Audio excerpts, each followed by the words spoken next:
Imagine standing in the heart of ancient Rome, surrounded by thousands, each face a mask of disbelief.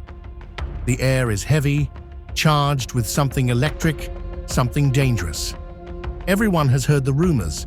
Julius Caesar, Rome's most powerful man, murdered by his own senators. But rumors are just noise, until the truth is lifted into the light. And that truth, soaked in dried blood, was a toga.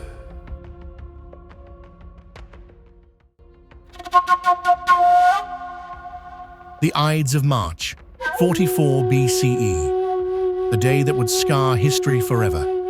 In the Senate House, Caesar, dictator, general, conqueror of Gaul, fell beneath a storm of daggers.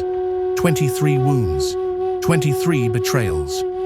Outside, Rome buzzed with confusion. Was it true? Had Brutus really struck Caesar down? The senators whispered of liberty restored, of the republic saved. But the people, the shopkeepers, the soldiers, the slaves, they didn't know what to believe. Word spread fast, but belief came slow. Caesar was gone, yet somehow still everywhere. His statues stood tall, his banners still waved. The city waited for something: proof, closure, direction. Days later, a wooden platform was raised in the Forum, the beating heart of Rome. Upon it lay the bier that carried Caesar's body. Thousands filled the square. The smell of oil lamps, sweat, and iron filled the air. Then came Marc Antony, Caesar's loyal friend, soldier, and now the most dangerous man in Rome. His eyes burned with grief and fury. As he stepped forward, silence rippled across the crowd. His voice, steady but raw, rose through the Forum. He praised Caesar's victories, his reforms, his mercy. He spoke of how Caesar had fed the poor, forgiven enemies, and turned enemies into allies. He asked the question no one dared: was this the act of a tyrant? Antony's words cut through the fog of confusion. And when he paused, he did something that would change history. He reached beneath the bier and drew out a white toga praetexta, the garment Caesar had worn that morning in the Senate. But the toga was no longer white. It was torn, shredded, and stiff with dried blood. Each rip marked a knife's entrance, each dark stain a story of betrayal. Antony raised it high for all to see. The crowd gasped. Some stepped back, as though the sight itself struck them. Others fell to their knees.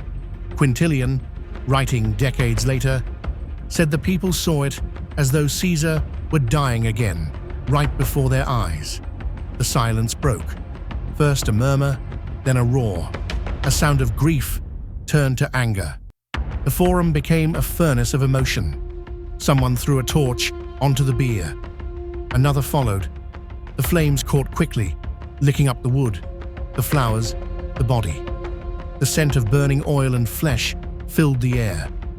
Benches, tables, anything wooden was torn apart to feed the fire. Women wailed. Men shouted Caesar's name. Then the mob turned. Their grief had no outlet but vengeance. They surged towards the homes of the conspirators: Brutus, Cassius, Casca, burning, looting, demanding blood for blood. In a single day, the careful political theater the assassins had planned collapsed. They had dreamed of saving the Republic. Instead, they gave birth to chaos. From that fire, from that fury, rose a new figure, Octavian, Caesar's adopted heir. Barely 18, yet destined to reshape the world. The people who had mourned Caesar now demanded justice, and Octavian promised to deliver it. Civil war tore through Rome. Friends became enemies. Senators became soldiers. The conspirators were hunted down, scattered, and slain. And when the dust finally settled, the Republic was gone. In its place stood an empire, born from rage, forged by vengeance, and sealed in the name of Julius Caesar.